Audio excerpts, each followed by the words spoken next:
Welcome to Conch Shell Productions, October 2025 Artist Chat. My name is COLIMON-CHRISTOPHER. I'm the founding artistic director of Conch Shell Productions, and today we are in for a treat. We have amazing filmmakers whose work we will be sharing in our final CSIFF, Conch Shell International Film Festival community screening on October 17th, where at King Manor Museum. And King Manor Museum is going to be partnering with us to present this screening. And this screening is made possible by the Flushing Town Hall Queens Community Arts Grant. Now, not only are we going to be screening the two films that these amazing filmmakers have directed and on one part written as well, but we're going to be screening 4 films that screened at Conch Shell International Film Festival in 2021 and 2022, which means our online film festival. So that means this will be the very first time that we're screening it in person. Number 1, Loko. Number 2, Sweet Rind. Number 3, Sins of the Father. Number 4, I Married a Black Republican. Those are the films you're going to be seeing. So today, you're going to be meeting the 2 filmmakers who were involved with Loko, Angelina Villapiano. Angelina Villapiano is a Puerto Rican writer, director, whose film Loko was featured in CSIFF 2021, our very first film festival. Andre Wynter is a Jamaican-American filmmaker who directed the short film Sweet Rind, the 2021 CSIFF Audience Choice Award winner. Welcome, Angelina and Andre. And you know what? This is the first time they've ever met. It was an online film festival. So welcome, congratulations on your amazing films. Thank you. Happy to be here. How are you today, Andre? I'm doing pretty great. Great start to the week. I'm happy to be here. Happy to still be celebrating and seeing Sweet Rind being shared to the world. Fantastic. How are you, Angelina? I'm good. Yes. Yesterday we had the Día Nacional de la Salsa. So I was salsa dancing all day yesterday. I'm still recovering today. I love it. I love it. So, you know what? I introduced the title of your films. I would love to open the floor for you to share. What were your films about? Angelina, what was Loko about? Yes. So Loko is about a Puerto Rican living in New York City, a New Yorican, and she's a bruja. So she's very connected to her spiritual side in her own hood way, being from the streets of New York. And in her spiritual side, she goes into meditation to try to connect with her ancestors from the island, her Taino ancestors. And one of the spirits appears to her and gives her a very cryptic message of what she should do with her spirituality. She doesn't really understand it, but as she interprets it, she decides what the spirit has told her to do is to move back to the island and live like a Taino ancestor. So this very modern woman from the hoods of New York moves back to the island to try to live like an indigenous Taino. And it's a comedy about everything that goes wrong when she's on this journey of reconnecting to her indigenous heritage. That's so fantastic. And I'm so thrilled to have both of you here because both of your films explore the spirit realm. Andre, would you like to share what Sweet Rind explores? So Sweet Rind is excerpt of a project that we had, and it's about a woman who lives in North America who has a father with dementia that is scammed out of all of his money, and she goes to Jamaica and actually finds and kidnaps the scammer and tortures him while teaching him a lesson about Jamaicans or spirituality or ancestry, where we're coming, and how he's a disappointment towards all that we've worked to be here. And it's a very deep spiritual film where she we explore just everything from slavery to what we've all overcome as a nation, as a people, and just looking at the contrast between now where we are now as a society and all that we fought to get here. And It's a very interesting film. It was very hard to film. But I think it's very poignant towards what's happening now in society because a lot of the times our history is being erased. We're seeing that now in North America with a lot of the stories being erased. So we can't know where we come from, where we are if Mm. we don't know where we come from. And that was one of the things that we wanted to explore in that film. I love how you share that theme. We can't know where we come from unless we know where we come from, right? So all the films on the 17th are exploring identity, morality, survival through deep personal journeys, the Caribbean rooted storytelling. So, but what inspired you to? I know, Angelina, you wrote this project, J.R. Roche wrote your project, Andre, but as a director, how did you approach this? How did you shape the tone of your film? And you did mention, Andre, that it was challenging to shoot it. So I'm looking forward to hearing how did you approach shooting these stories, these amazing stories? Let's start with Andre. Right. So as you know, with our film, a lot of it happens in one area, one location, and the script, it was like an 18-minute monologue.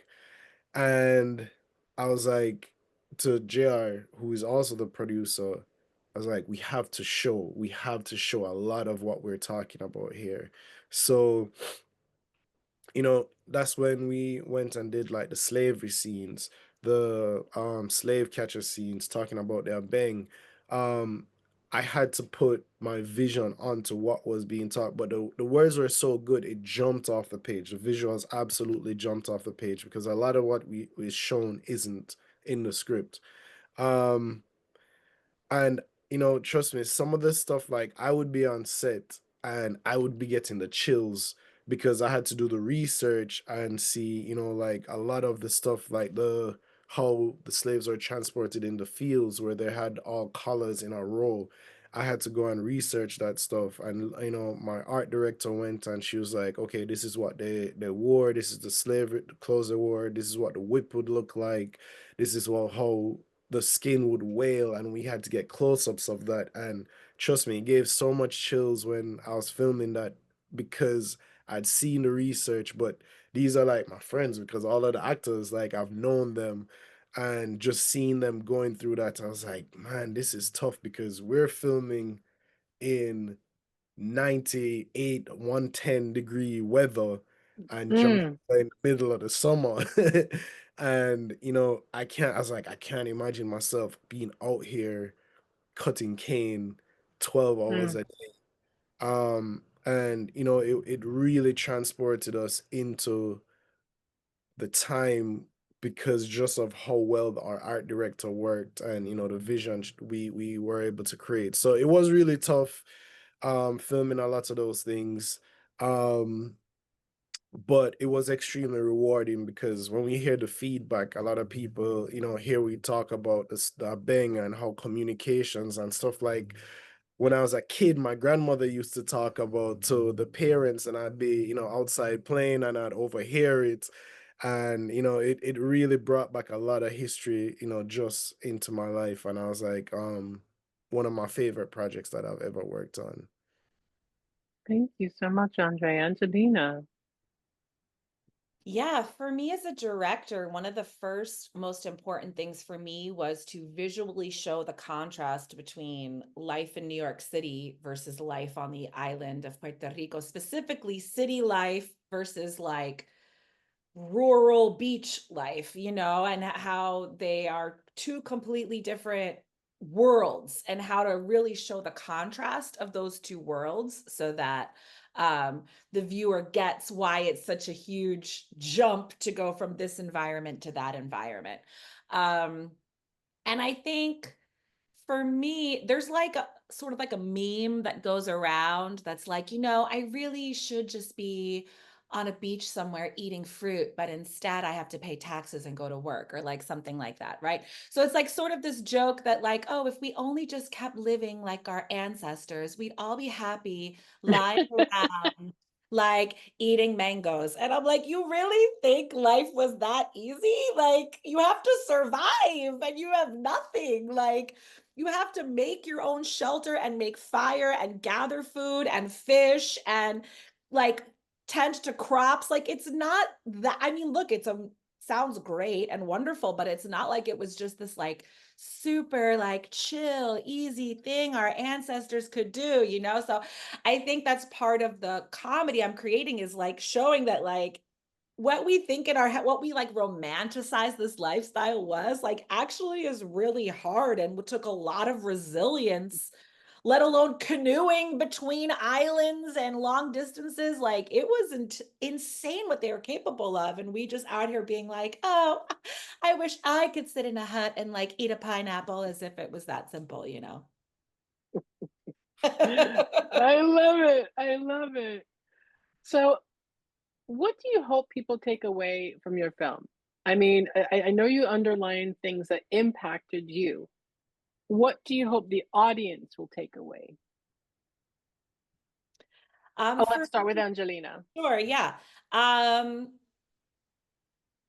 what I hope people will take away from my film is that it is okay to connect to your ancestors, your heritage, whatever you feel deeply rooted inside of yourself, whatever connection you have, whether that be like literally to the land or to your spirit, your ancestors, it's something that is connecting you and calling you.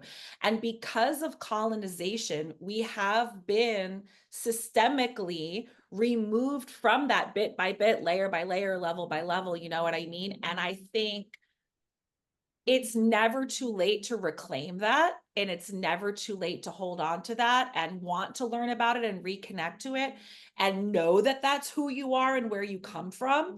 And even though you may feel silly or you may do it wrong, you may not really know what you're learning about or what you're connecting to, it doesn't take away that that is who you are and where you come from. And it's okay to connect to that and reclaim that, even though you might be starting from zero and you might really not know anything about your indigenous history, whether it be indigenous to the Caribbean or indigenous to Africa or indigenous to wherever your people come from. We've been cut off from that on purpose. And I'm here to say, I believe, and I want people to take away, it's never too late to reconnect to that. And that's what I feel the ancestors in my spiritual connection have told me, that like, this is who you are. It's where you come from. It's your birthright. You can claim it respectfully, and it's never too late. I love that because it's the ultimate diaspora dilemma, right? It's like, can I go back there and connect? You will connect in your own way. And so that's what I love about both of the films. There's a diaspora viewpoint. The daughter who lives in America but has to go back to Jamaica. The woman who's born and bred in New York but wants to go back and discover herself. Why not? And there's no right or wrong. Don't let society tell you you're not this enough or that enough. You are enough. I love that. Your thoughts on that question. What do you want the audience to take away from your film, Sweet Rind?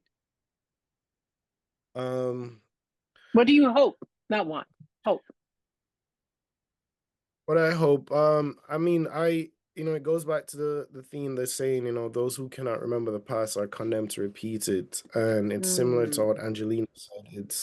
You have to connect and figure out how do we get here and learn from the past. You absolutely have to learn from the past because it repeats itself. And, you know, with, globalization, advent of social media, we've seen that, a lot of culture is becoming a monolith and we lose our native indigenous cultures in that way. So we have to definitely just keep that alive and understand because it's a big part of who we are. It's a part of our DNA. It's things that we can't change.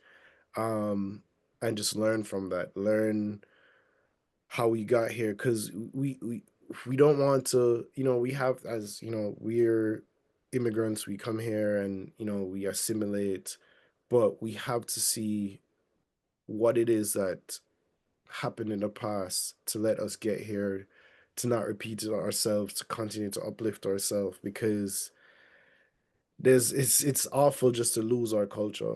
Just absolutely awful. And it's also a way to get manipulated if you don't know where you come from. You don't have a strength on your ancestry and your roots and more that, because those things define your morals. Those things define your vision and who you are and what you need to achieve. And it's a very, very, very easy to lose that. So we see that a lot, and that's one of my things with this film, is that a lot of what I was seeing at the time in Jamaica versus what I was researching, I was just like, there's no way we should be doing these things. We've come from so far. We've developed and built societies. Jamaicans were, instrumental in the Windrush generation, rebuilding in England. And if we don't know our history, other people will tell it for us and tell lies. So that was the big part of telling this story, and looking at the contrast Which between is the a big, past and the I'm present. so sorry, which is a big part of why Conch Shell Productions exists, because I was seeing that other people were telling our stories. And I really wanted to create a Hmm. space where people of the Caribbean diaspora and the Caribbean were taking claim to the story, telling the story from their viewpoint. Because Hmm. if we let other Absolutely. people tell our stories, we will be lost. Yeah, Thank and Been doing we it come from already. you. a cult- They've been telling yeah, our stories for hundreds of years. What the heck? absolutely. And we come Exactly. from a culture of just oral communication, and just like Yeah. my what I've learned the most in my life is sitting at the dinner table as a child, listening to the older family talk about history, about politics, and all of these things. If we're not going to do that anymore, like, we have to find other ways to pass on that information, documentaries, films. So we have to preserve that information. Thank you. So before we wrap up, I'm getting nuggets of what you feel you want to leave as a message to emerging Caribbean heritage filmmakers. But in just a handful of words, what is the key piece of advice that you want to share in a really beautiful, hashtag snippet if you want to? What do you want to tell them about authentic, transformative stories? Yeah, our stories are important. Our stories are important. We have to tell them. We owe it to the future generation to preserve these stories. And, it is imperative that we continue to just tell our stories, own our stories, sell our stories, even if it's just within our communities. Just make them, because there's a pressure to make global hits. That's the biggest things that hold us back, where it won't cross over, or people won't understand the Hmm. dialogue. Make it for our people. If it's popular within our community, they will come and find us. Thank you, Andre. Angelina. Don't be afraid to tell stories through your own very unique point of view. Each and every one of us, as a storyteller, as an artist, has our own very unique style and creativity and way of communicating. And I think we are so blessed with so much artistic talent in the Caribbean. I mean, can I say maybe the most talented in the world? Like, Caribbean people are insanely artistically talented, and we have so many different ways of expressing that. And for me, I'm a comedian, and I had never seen a comedy about Tainos or indigenous Caribbean people. Everything's very serious about, and then Columbus came, and then this, God, it's like very serious all the time. And I was like, okay, I'm gonna make a slapstick comedy about Taino culture because that's my POV. And part of the reason I did it is because I've never seen it done before. And so I think, don't be afraid to take our stories and tell them through your lens that is unique to you and your authentic self, and expressing the vast variety of point of views that we all represent. I love that. I love those two messages. Thank I you. So love what's that. next for you? What's next for you, Angelina? So I Create the stories you want to see. yes, Yeah, yes, yeah, yeah, yeah. Yeah, yeah. huge. Absolutely. That's a huge reason why I even make anything is because I want to watch it and it's not out there. Um, I'm coming to New York, so I'm excited to see everyone at the screening. And then while I'm there, I'm going to start also shooting footage for my next project, which is going to be a web series. And it's loosely based on my experience of being a Puerto Rican from New Jersey that moves back to Puerto Rico, and that experience of sort of like unlearning my American ways and relearning my Caribbean self, through music. There's a lot of music in the project, Mm, representing all the music of Puerto Rico. So you're going to see, of course, reggaeton, salsa, bomba, plena, all mm. to tell the story of Puerto Rican identity.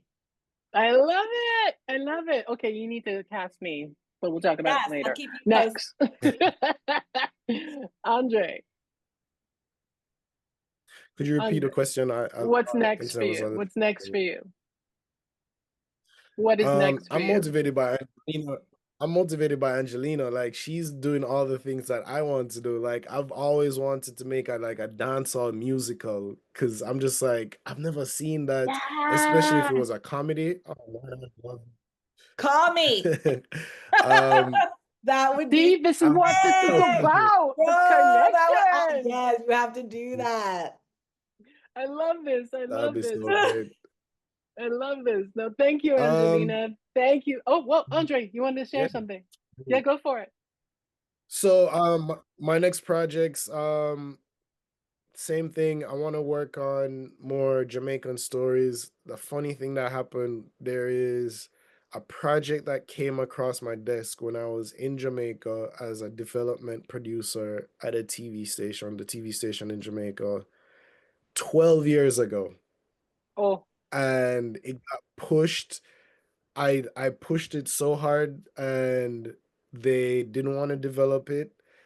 It just won a grant to be made into a series. It's based on the film Dancehall Queen, which was a big film in the 90s. Yes. Everybody loved it. I loved it.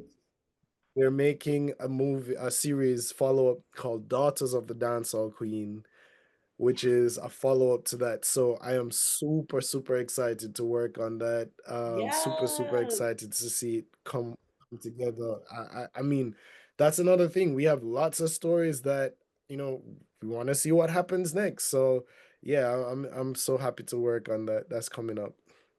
so the grant was from Jamaica because Jamaica Film Commission was had these amazing grants available to Jamaican producers. That's from Jamaica, Yeah, the so grant? they won this Yes. is the inaugural run, and yeah, they decided to give them Yes. some money, so I'm happy about that. Yes. I can't wait for I that. called the producer. I was like, anything I can do, I'm there. I love it. I'm so excited. I can't wait. You got to keep me in the loop so I can share the loop with everybody in our community. So I want to thank you both, Angelina and Andre, for being here. And by the way, did you just hear Angelina say she's going to be at the screening on October 17th of Woohoo. Loko and the other three films, Sweet Rind, I Married a Black Republican, The Sins of the Father. So you need to be there to meet this amazing filmmaker because she's going to be shooting her film. What did I just say? Oh, yeah. But you have to know there are very limited seats for this screening. It's a small museum venue. So if you don't hurry up and get the RSVP, you'll be out of luck. So don't be patient. And by the way, the writer of Sweet Rind, J.R. Mhm. Roche, and the lead actress, Sharonda Farrell, will be there too. Whoop, whoop, whoop. Okay, did I do the whoop right? Because I'm always told Nice. that I'm doing culturally incorrect things. I'm Haitian, so that's my whoop, whoop, whoop. So three amazing film artists are going to be present. What are you waiting for? Oh, and did I mention King Manor Museum is doing this amazing Jamaica exhibit that's exploring the impact of the Jamaican diaspora on local economy. And so it's a beautiful exhibit. I've seen it, and you can see it from 4 to 5 before our screening. So they opened up their house to us. What am I talking about? Greatness. So I look forward to seeing you all October 17th, Friday, King Manor Museum. All the details are on our website, conchshell.com or conchshellproductions.com. Like I said, reserve your ticket because it's going to be hot. See, oh, did I mention that I Married a Black Republican was written by me? Okay, I'm done. No more shameless advertising. Be there, be square. See you soon.